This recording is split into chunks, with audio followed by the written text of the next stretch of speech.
এই জন্য আমি চূড়াই পথ দিয়ে ইউরোপে এসেছি। তার মানে একসময় আপনি বাংলাদেশে আমার ভিডিও দেখতেন, দেখতে দেখতে আলহামদুলিল্লাহ চলে এসেছেন। আজকে হঠাৎ আপনার সঙ্গে আমার রাস্তায় দেখা, তাই না? জি হয়। তা আমি আসসালামাইকুম। এই বড় ভাই সবসময় আমি ভিডিও দেখতাম বাংলাদেশে থাকতে, এখন আজকে যে আমি বাস্তবে এই বড় ভাইকে পাইমু আসলে আমি কল্পনা করতাম পারছি না। হঠাৎ রাস্তার আটাগুটির মাঝে বড় ভাইরে সামনে মানে পাইলাম আর কি। আসলে অনেকটা ভালো লাগছে বড় ভাইরে পাইয়া। আচ্ছা, আপনার হোম ডিস্ট্রিক্ট কোথায়? ভাই আমার ডিস্ট্রিক্ট হচ্ছে সিলেট। সিলেট। আপনি আমাকে কিভাবে চেনেন বা কিভাবে ফলো করতেন আপনি আমাকে?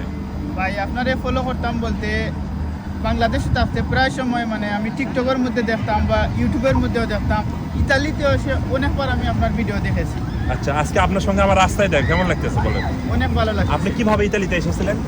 ভাই আমি তো চুরাই পথে যেটা বলা হয় আর কি, বাই রোডে মানে সাগর পাড়ি দিয়ে এসেছেন, তাই না? সাগর পাড়ে দিয়ে কত লক্ষ টাকা খরচ করছিলেন আনুমানিক? অনুমানিক 12 লক্ষ টাকার মতো। 12 লক্ষ টাকা খরচ করে সাগর পাড়ি দিয়েছেন, লিবিয়া থেকে ইতালিতে এসেছেন, তাই না? জি হয়। আপনি কি ক্যাম্পে আছেন না ক্যাম্পের বাইরে আছেন? আমি প্রায় অনেক দিন যাবৎ ক্যাম্পে ছিলাম, এখন ক্যাম্প থেকে বাইর হয়ে গেছি। আচ্ছা, আপনি কি এখন চাকরি করেন এই ইতালিতে? জি হয়। থাকেন কি মিলান শহরে না মিলান শহরের ও বাইরে? মিলান শহরে একটু আশেপাশে আর কি। আচ্ছা, মাশাআল্লাহ মাশাআল্লাহ। তা আপনার বাংলাদেশে হোম ডিস্ট্রিক্ট হলো সিলেট সুনামগঞ্জ, না? সিলেট সাতক সুনামগঞ্জ। আচ্ছা, সাতক সুনাম। আপনার নাম? আমার নাম এমডি ফসরুল আমিন। রুল আমিন। ফসরুল আমিন। ফসরুল আমিন, যাই হোক মাশাআল্লাহ। এখানে সবাই আমিন বলে ডাকে। আমি জিজ্ঞেস করতে পারি আপনার নাম, আপনার বয়স কত? আমার বয়স অনুমানিক 22 22.5 এরকম হবে।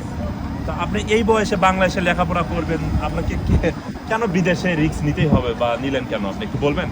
ভাই আমার প্রথম থেকে ইউরোপ একটা স্বপ্ন ছিল। আচ্ছা আচ্ছা। তো তারপর এই স্বপ্নটা যখন দেখি তারপর আমি ভাবলাম যে এটা বাস্তব করতে হবে, এই জন্য আমি চূড়াই পথ দিয়ে ইউরোপে এসেছি। তার মানে একসময় আপনি বাংলাদেশে আমার ভিডিও দেখতেন, দেখতে দেখতে আলহামদুলিল্লাহ চলে এসেছেন। আজকে হঠাৎ আপনার সঙ্গে আমার রাস্তায় দেখা, তাই না? জি হয়। তা আমি আপনাকে কফি খাওয়ার জন্য ইনভাইট করলাম, আপনি যাবেন আমার সাথে?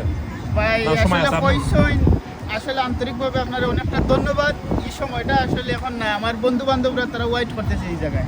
ওকে, আপনাকে অসংখ্য ধন্যবাদ। যেহেতু আপনার হাতে সময় নাই, রাস্তায় দেখা হলে হঠাৎ করে এরকম শর্টকাটে ইন্টারভিউ নিতে হয়। তা আমি সবাইকে সবসময়ের জন্য খাওয়ানোর চেষ্টা করি, যেহেতু আপনার সময় নাই, আপনার সময় দিতে পারতেছেন না। হয়তো নেক্সট কোনো একদিন দেখা হলে আপনাকে ইনশাল্লাহ একসঙ্গে নেবো, আমরা কফি খাবো ইনশাল্লাহ। ইটালিয়ান ভাষায় একটা কথা, গ্রাসি গ্রাসি মিললে। অসংখ্য ধন্যবাদ, অসংখ্য ধন্যবাদ আপনাকে। ওকে, ধন্যবাদ, Okay, ভালো সালাম থাকবেন, আলাইকুম। আল্লাহ হাফেজ।